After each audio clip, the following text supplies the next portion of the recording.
नमस्कार। आजाद संवाद में आपका स्वागत है। खबरों के साथ मैं रमेश पटेल। आज के प्रमुख 3 खबरों पर हम चर्चा करेंगे। पहली खबर है, अडानी के गिरफ्तारी के मुद्दे पर लालू यादव ने बोला। इंडिया के शासक किम जोंग उन ने परमाणु हथियार के हमला पर बोला।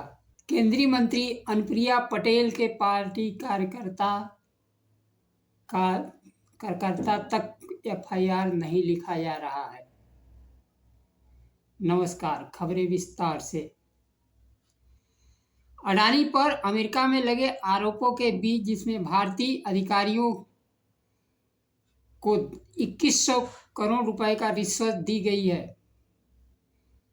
भारत में विपक्ष के नेता तो लगातार इस मुद्दे को उठा रहे हैं, लेकिन आंध्र प्रदेश के मुख्यमंत्री एनडीए के सहयोगी चंद्रबाबू नायडू ने कहा, आंध्र प्रदेश सरकार इस पर कार्रवाई करेगी। उन्होंने कहा, आंध्र प्रदेश की छवि बुरी तरह धूमिल हुई है। आंध्र प्रदेश के तब के तत्कालीन मुख्यमंत्री जगनमोहन रेड्डी के कार्यकाल में रिश्वत का वह हिस्सा आंध्र प्रदेश के अधिकारियों को दी गई।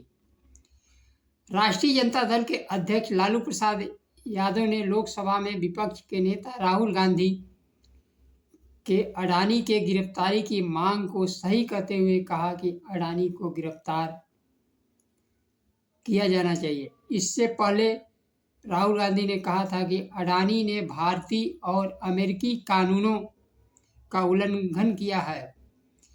पूरी भारतीय जनता पार्टी अडानी के बचाव के मुद्रा में है और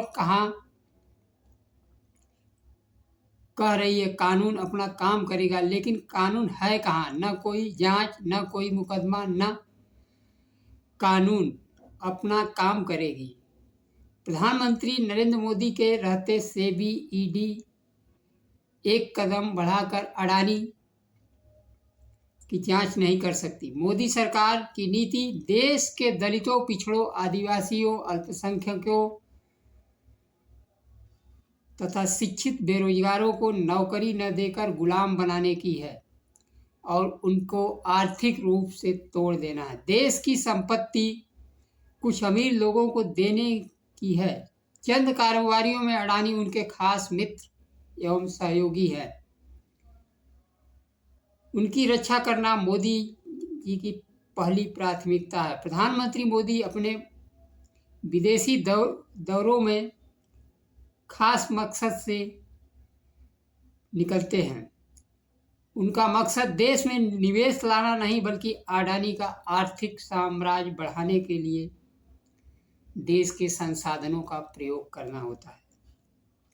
अमेरिका में गौतम अडानी और उनके भतीजे समेत कुछ अधिकारियों के खिलाफ सौर ऊर्जा प्रोजेक्ट के लिए रिश्वतखोरी के आरोप लगे हैं। ऐसे में क्या अडानी को भारत में गिरफ्तार किया जा सकता है?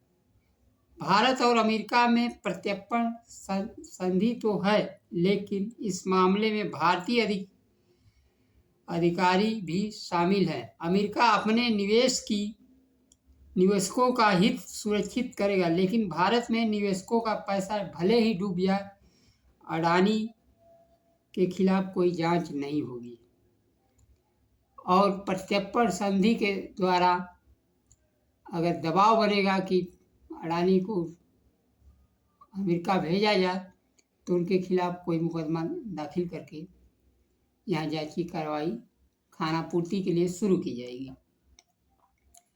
और अंत में कुछ अडानी को होना नहीं है जब तक मोदी सरकार है।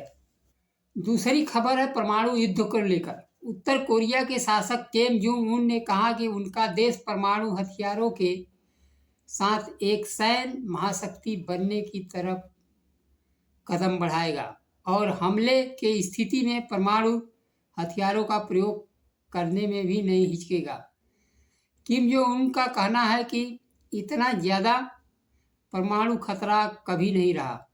इसको लेकर उन्होंने कहा कि अमेरिका की आक्रामक नीति और शत्रुतापूर्ण नीति को दोषी ठहराया।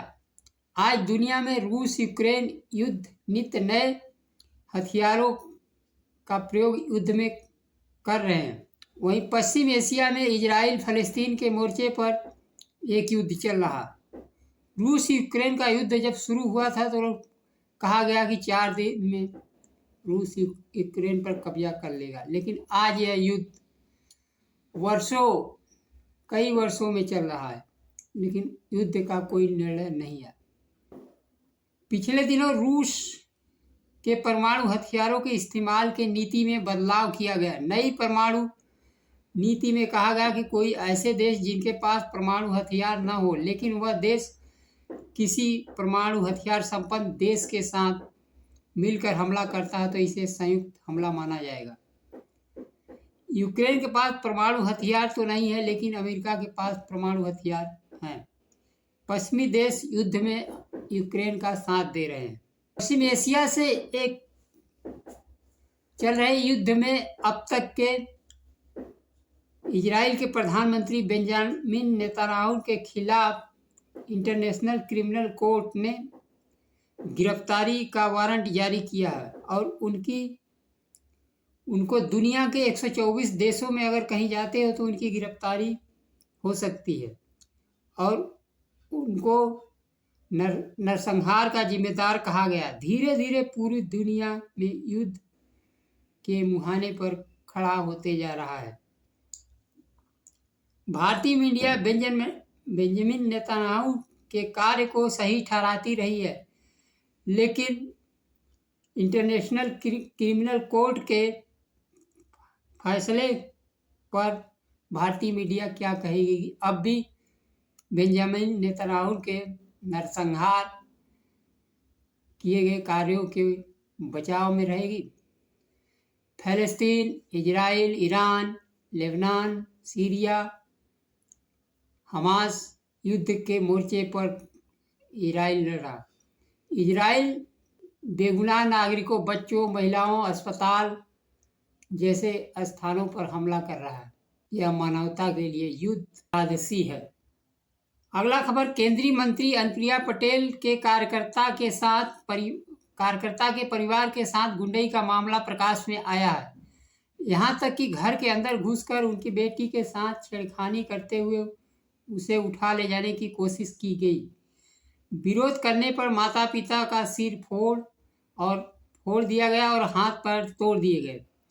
हैरानी की बात यह है कि इतनी बड़ी घटना के बाद पुलिस मूक दर्शक बनी रही। घटना मिर्जापुर के विंध्याचल थाना क्षेत्र के कुरौठी पांडे गांव की है। अनुप्रिया पटेल के पार्टी के सेक्टर अध्यक्ष अजय पटेल की बेटी के साथ छेड़खानी का विरोध करने पर अजय पटेल पर जानलेवा हमला किया गया। हमले के 24 घंटे बाद तक FIR दर्ज नहीं की गई तो अनुप्रिया पटेल ने गुस्से में लाल हो गई और अजय पटेल के परिवार से मिलने अस्पताल पहुंची। पुलिस के सुनवाई नहीं करने पर भड़क गई। उन्होंने पुलिस अधिकारियों से कहा, गुंडई कतई बर्दाश्त नहीं की जाएगी।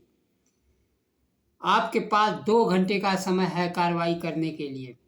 ध्यान देने की बात यह है कि अनुप्रिया पटेल केंद्र में मोदी सरकार में मंत्री हैं तथा राज्य में उनकी पार्टी के सहयोग से योगी सरकार चल रही है। उनकी पार्टी के कार्यकर्ता तथा परिवार ही सुरक्षित नहीं है और घटना होने के बाद पुलिस घटना से अनजान बनी तमाशा देख रही है। आम जनता का क्या हाल होगा प्रदेश में। ऐसी सरकार से समर्थन वापस लेगी और PDA कब तक लाचारी बेबसी क्या जीवन जीने के लिए मजबूर होगा। नमस्कार, जय संविधान।